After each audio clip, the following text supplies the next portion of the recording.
Salut! J'ai hésité à faire cette vidéo parce que j'avais peur de faire la promotion de cette nouvelle tribune de militaires. Mais bon, vu que ça circule partout dans les médias, autant en profiter pour démonter un peu les vieux poncifs mortifères et se payer la tête du lyrisme à 2 balles de cette tribune. Terry Trash. Un peu de contexte d'abord, le 21 avril 2021, Valeurs Actuelles, journal d'opinion d'extrême droite, publie une tribune de militaires intitulée « Pour un retour de l'honneur de nos gouvernants », signée notamment par Christian Picmal, ex-général lié à l'extrême droite islamophobe et précédemment radié de la 2e section des officiers généraux pour manquement au devoir de réserve et de loyauté. Une tribune dans un journal d'extrême droite avec comme premier signataire Picmal qui reprend les thèses de la fachosphère concernant les dangers prétendument imminents de, je cite, l'islamisme et les hordes de banlieue et des antiracistes qui seraient en réalité en train de préparer selon eux une guerre raciale. Tout ça faisant planer la menace d'un coup militaire. Et un certain sondage, à la méthodologie contestée, indique qu'un nombre effrayant de Français auraient accueilli favorablement cette tribune. Bien sûr, on remercie le président et sa majorité d'avoir bien insisté ces dernières années sur les thèmes phares de cette tribune. C'est vrai que l'extrême droite a si peu d'occasions de diffuser ses thèses, ce serait vraiment dommage de ne pas en parler à tout bout de champ. Aujourd'hui, on va plus se concentrer sur la 2e tribune, parue le 9 mai, qui cette fois émane de militaires d'Active. Même domaine, mais millésime plus jeune. On retrouve globalement le même goût, mais avec des subtilités. Un peu moins ouvertement raciste, mais plus tourné vers la guerre civile. Monsieur le Président de la République, Mesdames et Messieurs les ministres, parlementaires, officiers généraux, en vos grades et qualités. On ne chante plus le 7e couplet de la Marseillaise, dit « couplet des enfants ». Oui, y a d'autres hymnes qu'on ne chante plus intégralement ou partiellement, mais je vais éviter le point Godwin dès le début de la vidéo. Il est pourtant riche d'enseignements. Pour eux, les enseignements de ce couplet, c'est littéralement ce qu'il dit mot pour mot. Pour moi, les enseignements de ce couplet, ce serait plutôt que Rouget de Lille n'a écrit que 6 couplets, et que ce 7e couplet d'un auteur inconnu n'est pas du tout dans l'esprit du reste, puisque celui-ci glorifie la mort et le sacrifice au nom de la vengeance et de l'orgueil, là où les autres conservent toujours la notion de lutter pour la liberté. Clairement, l'auteur s'est dit « Votre chant libérateur, là, c'est pas mal. » Et vous savez ce qui manque? C'est de terminer sur un couplet bien réactionnaire qui explique aux jeunes générations que le truc vraiment cool, c'est d'entretenir le cycle de la violence ou de mourir en essayant. T'as survécu à une guerre sans avoir tué personne? Nous entrerons dans la carrière quand nos aînés n'y seront plus, nous y trouverons leur poussière et la trace de leur vertu. Bien moins jaloux de leur survivre que de partager leur cercueil, nous aurons le sublime orgueil de les venger ou de les suivre. Et si on ne peut pas protéger la France, je peux vous jurer qu'on la vengera.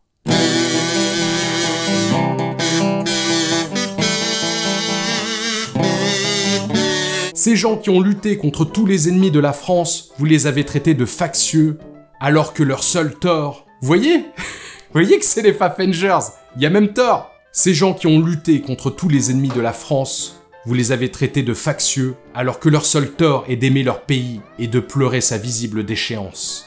Leur tort, c'est surtout un manquement au devoir de réserve assez prodigieux pour accuser les antiracistes de vouloir une guerre raciale simplement parce qu'ils veulent que la France arrête de glorifier son passé raciste.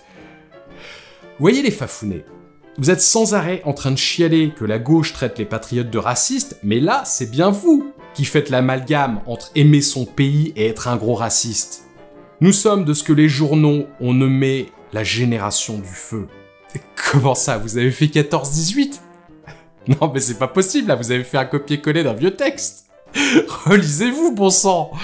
Afghanistan, Mali, Centrafrique ou ailleurs, un certain nombre d'entre nous ont connu le feu ennemi.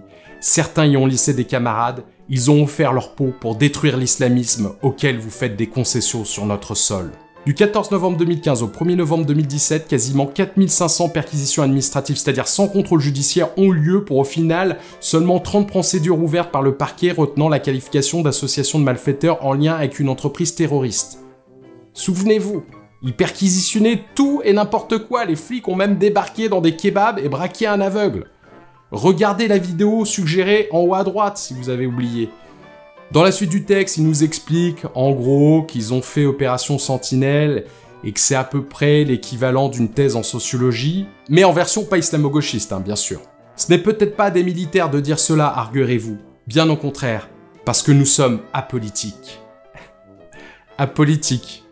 D'où la publication de ces tribunes dans un journal d'opinion notoirement d'extrême droite. Nous sommes apolitiques dans nos appréciations de situation. C'est un constat professionnel que nous livrons, car cette déchéance, nous l'avons vu dans bien des pays en crise, elle précède l'effondrement, elle annonce le chaos et la violence, et contrairement à ce que vous affirmez ici ou là, ce chaos et cette violence ne viendront pas d'un pronunciamento militaire, mais d'une insurrection civile.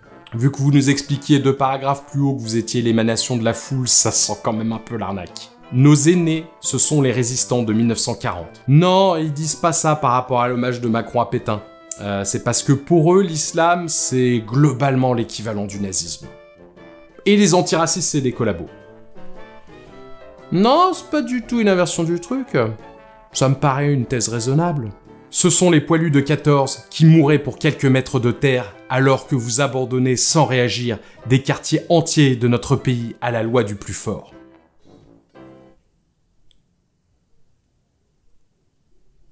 Et sinon, ça va vous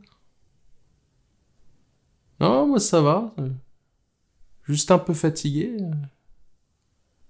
Ça a l'air quand même moins sérieux que vos obsessions morbides. Non, parce que vous défendiez une tribune qui parle de guerre raciale en parlant vous-même de guerre civile, c'est déjà délirant.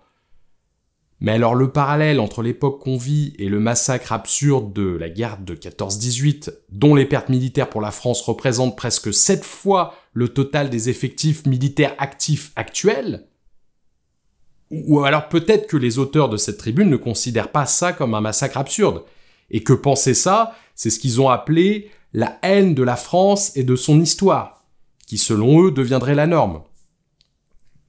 Et effectivement, ça me paraît une norme assez raisonnable de critiquer le culte de l'offensive et des combats découverts dont le bilan final est de 1 400 000 morts et presque 4 300 000 soldats blessés.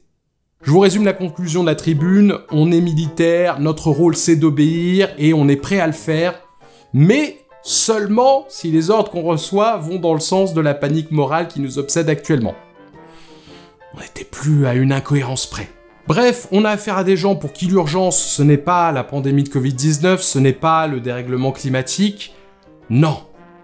L'urgence, c'est que quelque part sur le territoire, des gens se moquent de leur France.